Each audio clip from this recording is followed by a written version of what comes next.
I got robbed by my own family on Father's Day. This was supposed to be my first real Father's Day. My daughter is 3, and this was the first time she could say, "Happy Father's Day," and give me a little card she made with my wife. I was excited. I took the day off work. My wife, 31F, made breakfast. My daughter gave me a crayon drawing of us holding hands. It was perfect. And then my family showed up. My mother, my younger brother, and his girlfriend. Totally unannounced. They came in like it was their house. We live in a rental, but still, they have no right to just walk in. Apparently, they were in the area and wanted to surprise me. They brought nothing. No card. No gift. Not even a damn coffee. My wife looked pissed, but she kept it together. I invited them in. We tried to be polite. My brother started talking about his new car and how he's broke from the payments. His girlfriend kept eyeing our TV and sound system. At one point, I went to the backyard with my daughter to blow some bubbles. We were out there maybe 15 minutes. When I came back inside, my family was gone. Just, gone. No goodbye. No, thanks for having us. Just disappeared. And so was my watch. It's a Rolex my grandfather gave me. Not some brand new model, it was vintage, old school, and sentimental as hell.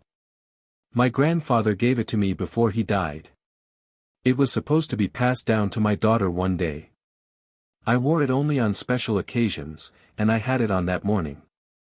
I took it off in the kitchen while washing dishes and left it on the counter. Gone. I called my mom immediately. She said, "Oh, maybe you misplaced it. We wouldn't steal from you." My brother straight up denied being in the kitchen at all. His girlfriend didn't even answer my texts. I checked the security camera by the door. You can clearly see my brother leaving with something in his hand, holding it close to his chest, slipping it into his jacket. I confronted him with the footage. He said, "That could be anything. You're paranoid. Don't accuse me of stealing just because you're jealous I have a new car." A new car that he can't afford, by the way. I reported it. Filed a police report. Gave them the footage. But they said unless I have the serial number of the watch, there's not much they can do. I tried finding old photos of the watch, I have a few, but none show the serial number clearly. So now, on what should have been a great memory, I've got nothing but anger and betrayal. My brother stole from me. My mother defended him. My wife is furious. I told them I don't want any of them in our house ever again. Happy ing Father's Day. The price of blood. After I made that Reddit post, I didn't expect the response I got. Thousands of people told me to go no contact, to take legal action, to protect my family. I appreciated it, really, but I still had that aching, hollow feeling. Like a hole had been punched in my chest. It wasn't just about the Rolex. It was about what it meant.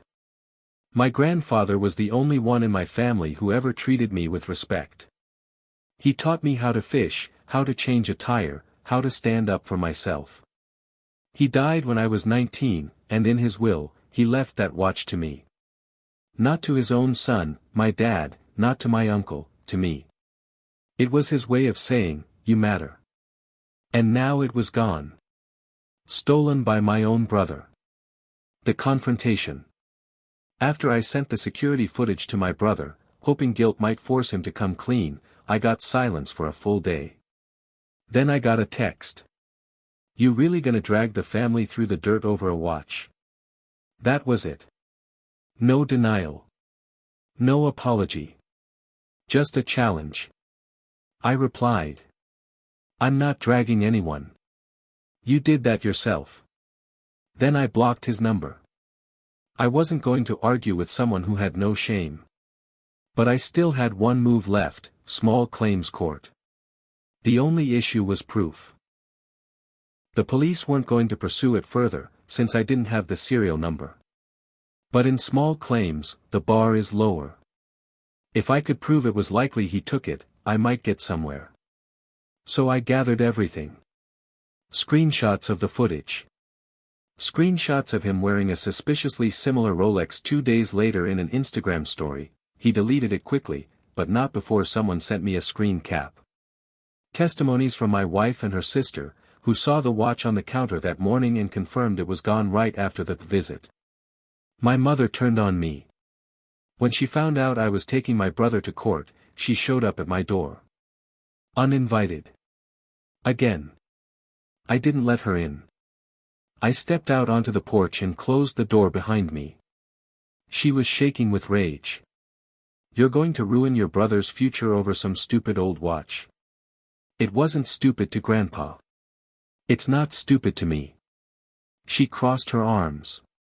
Do you know what kind of stress he's under? He has car payments, rent, and now you're making a scene over a misunderstanding? It's not a misunderstanding if I have proof. You'll tear this family apart. No. He did that. And you're helping him. She called me cold. Said I was ungrateful. That I'd always been too proud. And then, she did something I'll never forget. She told me that Grandpa never wanted me to have the watch in the first place. I laughed in her face. Really? Is that why he handed it to me before he died? Is that why he put it in his will? She didn't have an answer. Just walked off, muttering that I was dead to her. The court case. Small claims court isn't glamorous. No jury. No dramatic objection moments. Just me, my brother, and a judge.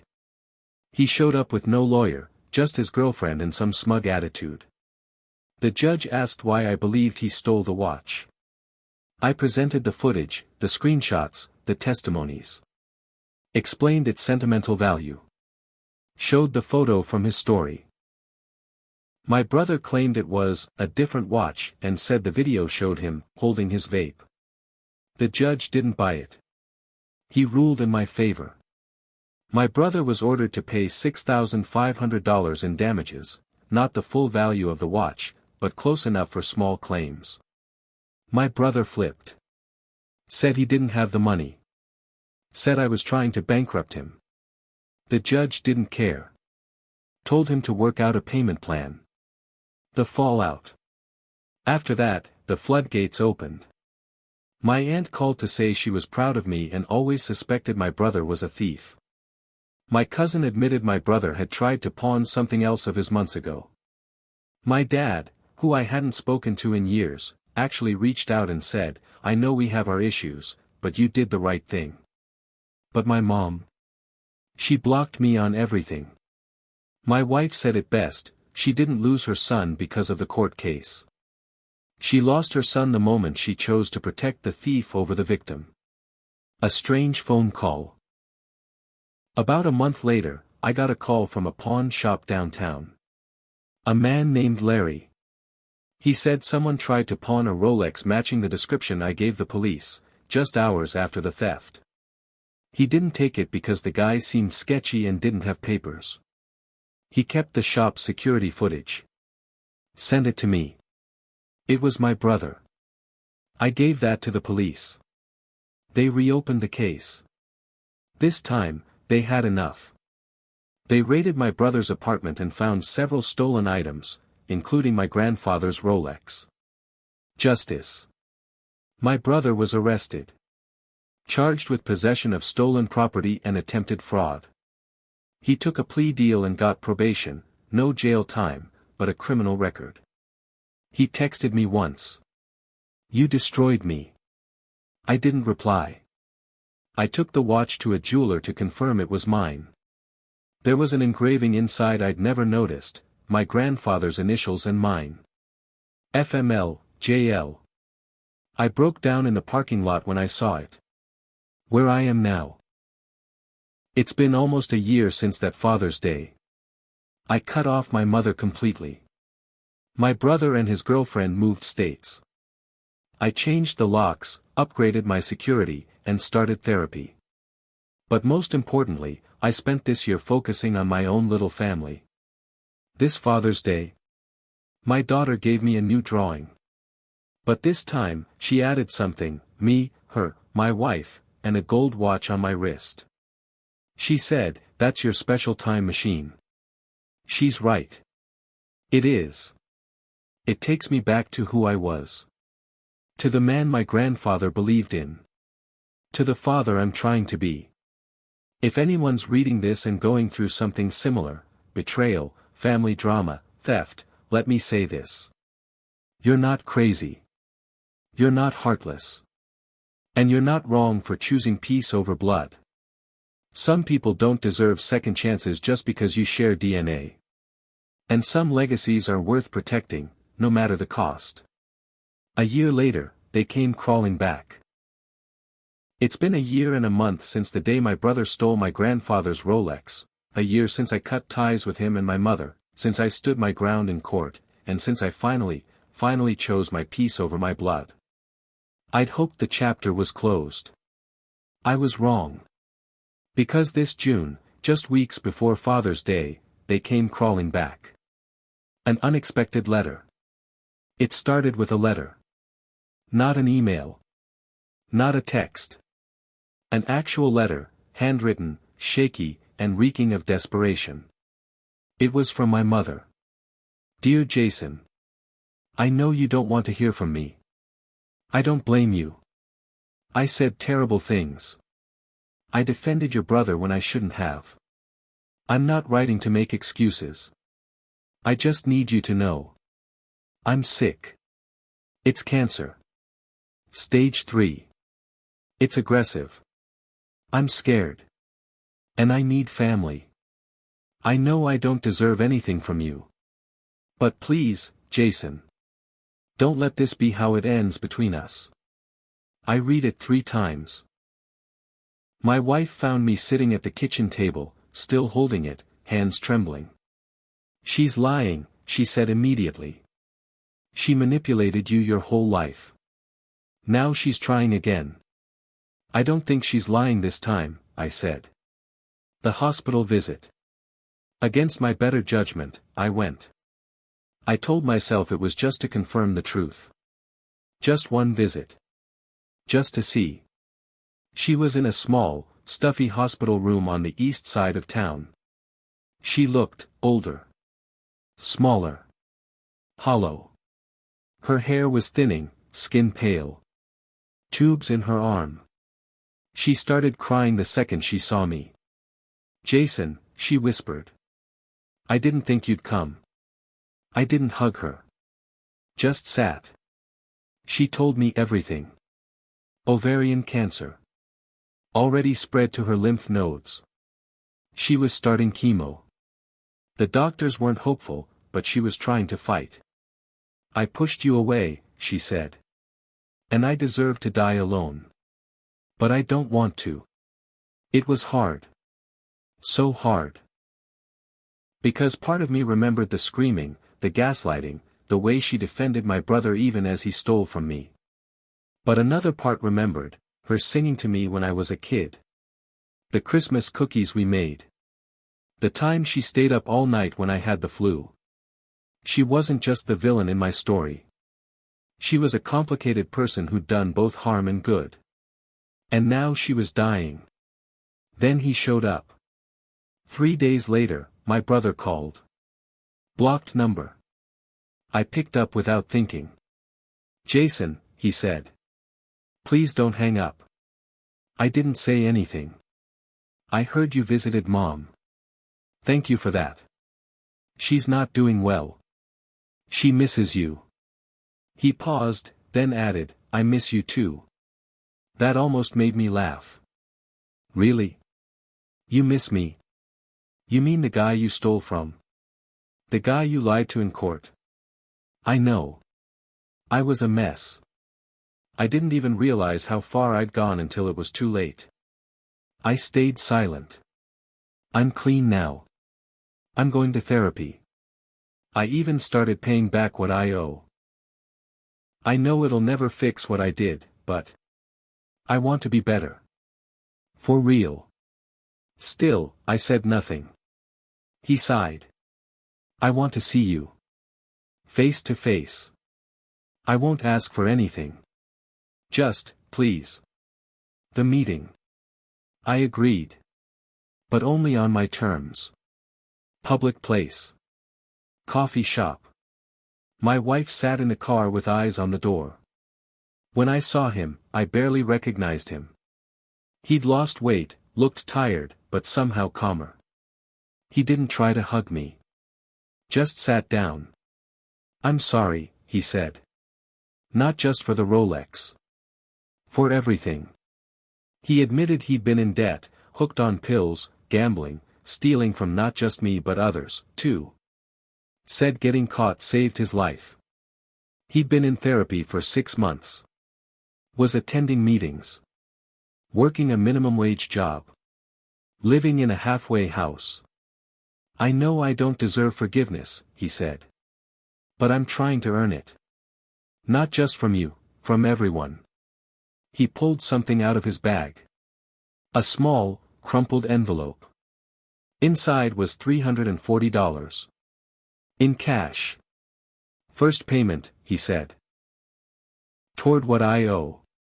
The dilemma. I wish I could say I forgave him on the spot. But the truth? I didn't know how to feel. I wanted to hate him. I also wanted to believe he'd changed. I wanted to turn my back and never look back. But I also wanted my daughter to have an uncle who wasn't a cautionary tale. And then my mom called me again.